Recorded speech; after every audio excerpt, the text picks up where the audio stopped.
Atšķirībā no daudziem jauniešiem par saimniekošanu laukos Ģirds Ante domājis jau kopš studiju gadiem, un tik līdz maģistra darbs bijis aizstāvēts, meklēt arī vietas saimniekošanai, kā darbības veids izvēlēta Zemgalei neraksturīgā putnkopība.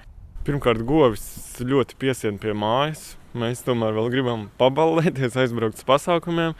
Un jau studiju laikā es pētīju un braucu mācīties uz ārzemēm tieši saistībā ar putnkopību. Kaut kas tā uzrunāja tajā lietā. Un jūs redzat to nākotni putnkopībai? Jā, viennozīmīgi jā.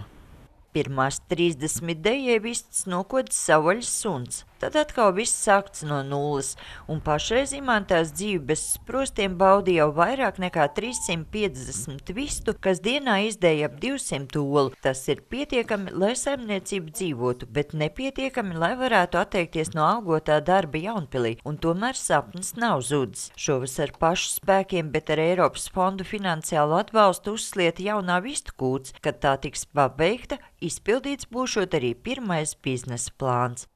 Otrais varbūt es nesāktu no nulles visu šo procedūru. Es domāju, ka jaunam uzņēmējam, kas sāk savu darbību, vajadzētu būt kādiem kaut vai dažus gadus tam nodokļu atvieglojumam, lai tu vari atspērties, sākt darbību, nevis jau tev no pirmā centa ir jau nodokļi uzlikti un strādā un maksā. Pašreiz gan lielākās raizes sagādājot Eiropā klīstošā putnu gripa, kas neraugoties uz piesardzības pasākumu ievērošanu, visu ieguldīto darbu un sapņus var sagraut vienā dienā. Tomēr Ģirds cer, ka būs viens no tiem retajiem jauniešiem, kam izdosies pierādīt, ka veiksmīgi saimniekot laukos arī jauniem cilvēkiem nav neiespējami.